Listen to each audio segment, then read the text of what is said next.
लगभग 3 घंटे की बोट राइड के बाद अब हम पहुंच गए हैं गिलीटी आइलैंड।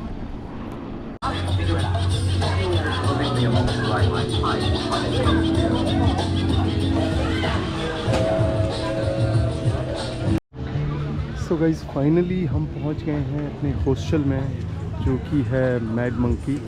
दोस्तों, इस आइलैंड में ना ही आपको कार मिलेगी और ना ही आपको बाइक टैक्सी सर्विस मिलेगी। आपको इन्हीं हॉर्स बग्गी के सहारे एक जगह से दूसरी जगह पे ट्रांसपोर्टेशन लेनी पड़ती है।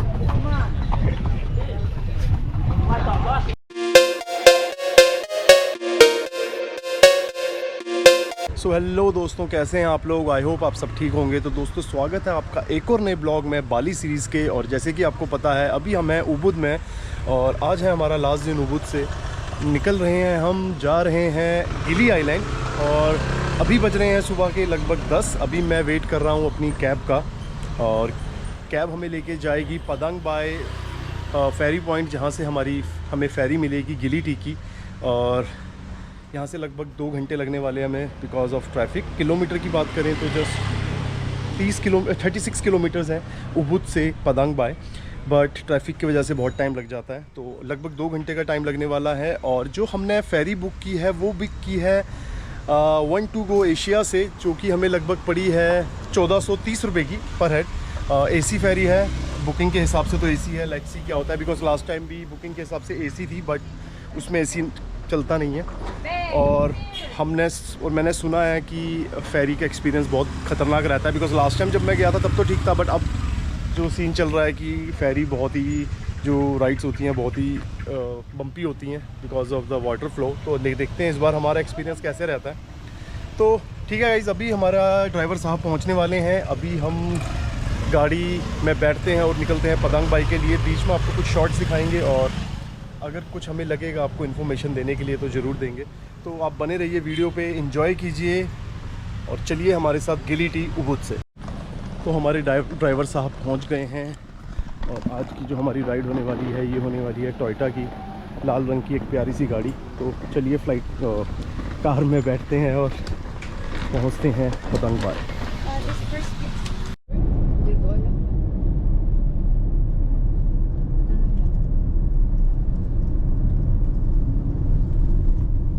फाइनली 1.5 घंटे बाद हम पहुंच गए हैं जो पतंग बाई का फेरी पॉइंट है, जहां से हम अपनी फेरी लेंगे गिलीटी के लिए। और जो राइड थी वो ठीक थी, कोई ट्रैफिक नहीं मिला जैसे मैंने आपको बताया था। तो बट स्टिल अभी हमारे पास 2 घंटे हैं, बिकॉज हमने सोचा था हम ट्रैफिक की वजह से लेट हो जाएंगे, बट हम बिल्कुल टाइम पे पहुंच गए हैं। तो अब हमें करना है अपनी जो फेरी कंपनी है उनका काउंटर पे पहुंचना है, वहाँ पे उसे ढूंढ के। और अभी हमें नहीं पता वो कहाँ पर, अभी किसी से पूछेंगे। और वैसे जो हमने फेरी बुक की है उस कंपनी का नाम है करुणा प्रकाशा। सो हमें ढूंढना है करुणा प्रकाशा का काउंटर। वहाँ जाके हमें अपनी ऑनलाइन टिकट शो करनी है, एक्चुअल वाउचर्स लेने हैं उसके बदले। तो ठीक है, अभी ढूंढते हैं हमारी फेरी का काउंटर और वहाँ से कलेक्ट करते हैं अपनी एक्चुअल टिकट्स। फ़िलहाल अभी हम पहुँच गए हैं अपने फेरी के चेक इन काउंटर पे।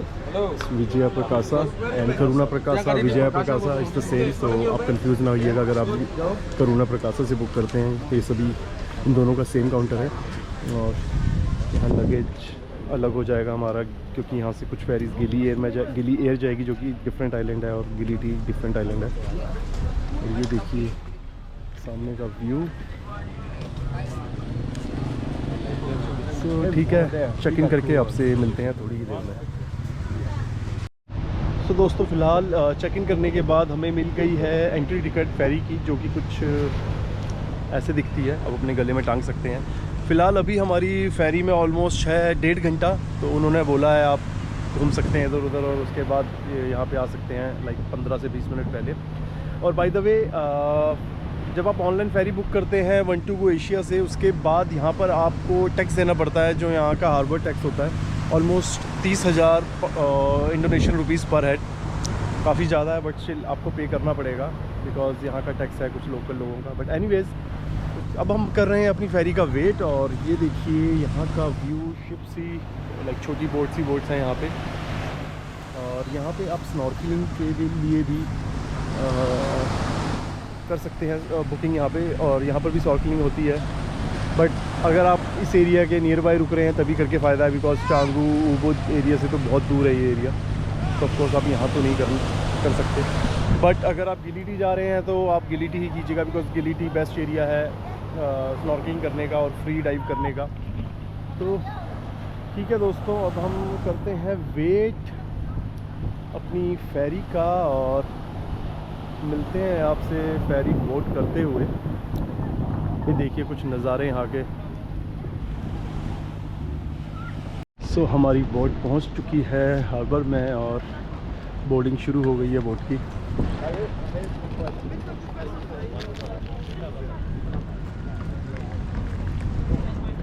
तो ठीक है गाइस, अब मैं करता हूँ बोर्ड और आपको दिखाता हूँ बीच में कुछ शॉट्स। अदरवाइज आपको गिलिटी पहुँच के मिलते हैं थोड़ी ही देर में, लगभग 1.5 से 2 घंटे बाद।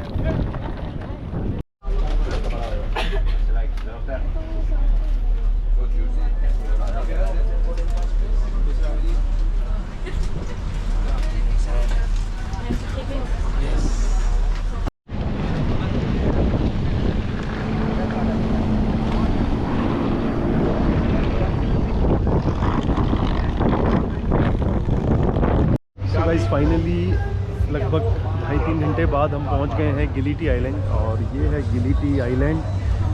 तो जो राइड थी वो थोड़ी लंबी हो गई बट स्मूथ थी, कोई प्रॉब्लम नहीं हुई, कोई ज़्यादा वेज नहीं थी। It was fun ride. But last time जब हमने ली थी तो वो ऑलमोस्ट उसमें 1.5 से 2 घंटे लगे थे, बट जो राइड थी वो इतनी स्मूथ नहीं थी जितनी आज थी। बट एनीवेज अभी हम पहुंच गए हैं गिलिटी और यहाँ पे गाइस कोई भी कैब या मोटर बाइक नहीं होती है। आपको जैसे मैंने पहले बताया था, आपको ये साइकिल हायर करनी पड़ेगी या आप ले सकते हैं हॉर्स अपने हॉस्टल या होटल जाने का। जो हमारा हॉस्टल है वो यहाँ से लगभग 15 से 20 मिनट की वॉकिंग डिस्टेंस पे है। सो लाइक सी हम क्या करते हैं। तो ठीक है गाइस, अभी हम पहुँचते हैं हॉस्टल और आपको दिखाते हैं। और इससे पहले अगर हम लेंगे हॉर्स तो आपको वो भी दिखाएंगे, आप बने रहिए वीडियो पे। सो कुछ इस टाइप की हॉर्स बग्गी आपको लेनी होती है। तो जो हमारा हॉस्टल है वो लगभग 2.5 किलोमीटर है यहाँ से। वैसे आइलैंड बहुत छोटा है बट हॉस्टल हमारा 2.5 किलोमीटर है क्योंकि वो थोड़ा बीच फ्रंट पे है। बाकी वही पहुँच के दिखाऊंगा। तो अभी हमने ये ली है हॉर्स बग्गी राइड। इसकी जो कॉस्ट पड़ी है हमें 2,50,000 इंडोनेशियन रुपीज़। सो अब हम देखते हैं, वो आप देख लीजिए अब कितना पड़ता है इंडियन करेंसी में। वैसे मैंने नहीं लेनी थी बट जो मेरे साथ के लोग हैं उनको लगेज ले जाने में प्रॉब्लम हो रही है तो दे सेड कि इसी में चलना है। तो ठीक है, अब पहुँचते हैं हॉस्टल।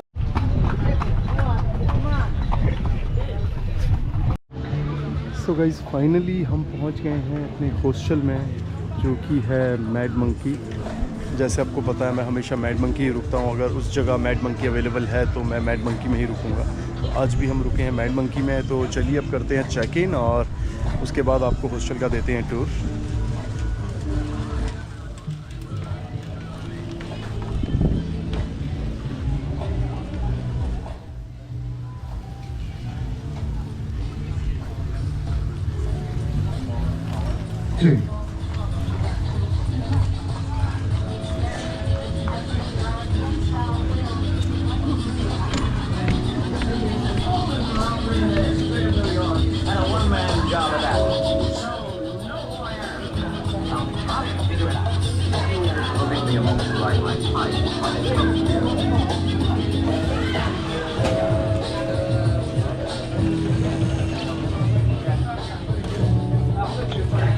सो गाइस ये है हमारा रूम जिसमें है 3 बेड्स और यहाँ हम स्टे करने वाले हैं। फ़िलहाल अभी हमने 3 नाइट्स के लिए बुक किया है। लाइक से अगर हम आगे एक्सटेंड करते हैं नहीं करते। और इस टाइप की कुछ ये प्रॉपर्टी है। ये सभी बंगलो हैं जहाँ पर 3 लोगों के साथ लाइक 2 और लोगों के साथ आप शेयर कर सकते हैं अगर आप सिंगल बुक कर रहे हैं। बाकी अगर आप 3 लोगों के साथ बुक कर रहे हैं तो अगर जगह अवेलेबल हुई तो आप तीनों एक रूम में स्टे कर सकते हैं जैसे कि हम करने वाले हैं। तो ठीक है गाइस, अब थोड़ा होते हैं फ्रेश और फिर आपसे मिलते हैं थोड़ी देर में और करते हैं ये ब्लॉग ख़त्म। सो दोस्तों पेट पूजा करने के बाद अब मैं हो गया हूँ फ्री। तो सोचा आपको बाकी की बची हुई इन्फॉर्मेशन भी दे देता हूँ। तो दोस्तों जैसे कि मैंने आपको पहले बताया, अभी मैं हूँ गिलिटी आइलैंड में और ये है मेरे हॉस्टल का जो डॉम्स का वो एरिया। मैं रुका हूँ मैड मंकी हॉस्टल में, और जो भी मैंने बुकिंग कराई है वो कराई है लगभग 3 नाइट्स के लिए। अभी मेरे आगे का कोई प्लान नहीं है कि मैं यहाँ स्टे करूँगा या कहीं कहाँ जाऊँगा, कैसे जाऊँगा, और मे बी मैं एक्सटेंड भी कर सकता हूँ। जैसे कि मैंने आपको बताया था, मेरा रिटर्न की टिकट अभी तक मैंने बुक नहीं की है। तो ठीक है गाइज़, मैं हूँ अभी गिलिटी आइलैंड में, और जो गिलिटी आइलैंड है वो बाली से लगभग 2 से ढाई घंटे की फेरी राइड के बाद आप पहुँच सकते हो, और फेरी की डिटेल मैं आपको पहले ही दे चुका हूँ। तो इसके अलावा आप यहाँ दिन के टाइम पे स्पोर्ट्स एक्टिविटीज़ कर सकते हो, वाटर एक्टिविटीज़ कर सकते हो, और इवनिंग में ये आइलैंड कन्वर्ट हो जाता है एक पार्टी आइलैंड में। हर जगह पार्टीज़ होती है, क्रेज़ी सीन्स होते हैं, क्रेज़ी पार्टीज़ होती हैं। तो अगर आप पार्टी लवर हैं तो ये जगह आपके लिए मस्ट विज़िट प्लेस है। तो आने वाले ब्लॉग्स में मैं आपको यहाँ के पार्टी सीन्स भी ज़रूर दिखाऊंगा। तो इसके अलावा तो दोस्तों, आप मैड मंकी हॉस्टल में हूँ मैं। मैड मंकी अगर हॉस्टल आप बुक करना चाहते हैं तो आप इनकी ऐप से बुक कर सकते हैं, अगोडा से बुक कर सकते हैं, booking.com, हॉस्टल वर्ल्ड, कहीं से भी बुक कर सकते हैं जहाँ से आपको गुड डील मिले। बट मुझे इस टाइम जो बेस्ट डील मिली थी वो मिली थी मैड मंकी ऐप से, और जिसका मैंने लगभग पे किया था 700 से 800 रुपये इंडियन करेंसी फॉर 1 नाइट, और इसमें कुछ इंक्लूड नहीं होता। बट यहाँ रोज़ फ्री शॉट्स वगैरह प्रोवाइड करते हैं, और भी कई एक्टिविटीज़ होती है जो कि विदाउट एनी कॉस्ट होती है।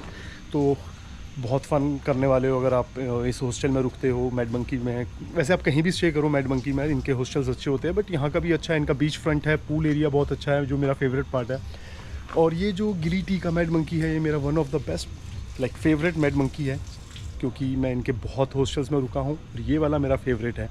तो अगर आप भी बुकिंग करना चाहते हैं तो आप यूज़ कर सकते हैं इनकी ऐप, इनकी वेबसाइट, या booking.com, अगोडा, हॉस्टल वर्ल्ड, जहाँ पे आपको बेस्ट डील मिले। तो ठीक है गाइज़, अभी मैं रुकने वाला हूँ यहाँ 3 नाइट्स, और इसके बाद कुछ और ब्लॉग्स में मैं आपको दिखाऊँगा और भी कई चीज़ें जो आप यहाँ कर सकते हो, स्पेशली यहाँ के पार्टी सीन्स जो कि बहुत ही क्रेजी होते हैं। तो ठीक है दोस्तों, अभी ये मैं ब्लॉग करता हूँ, मिलते हैं आपसे अगले ब्लॉग में। तब तक के लिए बाय बाय, गुड नाइट।